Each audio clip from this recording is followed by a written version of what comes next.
Job 42. Job répondit alors au Seigneur et dit : Je sais que tu peux tout, Seigneur, et qu'aucun projet n'échappe à tes prises. Qui est celui qui obscurcit mon projet sans rien y connaître ? Eh oui, j'ai abordé sans le savoir des mystères qui me confondent. Écoute-moi, disais-je, à moi la parole. Je vais t'interroger et tu m'instruiras. Je ne te connaissais que par oui dire, maintenant, Seigneur, mes yeux t'ont vu. Aussi j'ai horreur de moi, et je me désavoue sur la poussière et sur la cendre.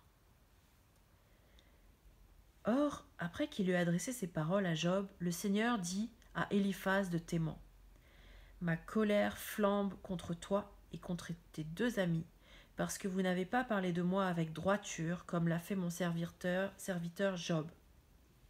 Maintenant, prenez pour vous 7 taureaux et 7 béliers. Allez trouver mon serviteur Job et offrez-les pour vous en holocauste, tandis que mon serviteur Job intercédera pour vous. Ce n'est que par égard pour lui que je ne vous traiterai pas selon votre folie, vous qui n'avez pas parlé de moi avec droiture, comme l'a fait mon serviteur Job. Éliphaz de Théman, Bildad de Soie et Kophar de Naama s'en furent exécuter l'ordre du Seigneur, et le Seigneur eut égard à Job. Et le Seigneur rétablit les affaires de Job, tandis qu'il était en intercession, en prière pour son prochain. Et même le Seigneur porta au double tous les biens de Job. Ses frères, ses sœurs et ses connaissances d'autrefois vinrent tous alors le visiter. Ils mangèrent le pain avec lui dans sa maison. Ils le plaignirent et le consolèrent de tout le malheur que lui avait envoyé le Seigneur. Et chacun lui fit cadeau d'une pièce d'argent et d'un anneau d'or. Le Seigneur bénit les nouvelles années de Job plus encore que les premières. Il eut 14 000 moutons et 6 000 chameaux, 1000 paires de bœufs et 1000 ânesses. Il eut aussi 7 fils et 3 filles. La première, il la nomma Tourterelle.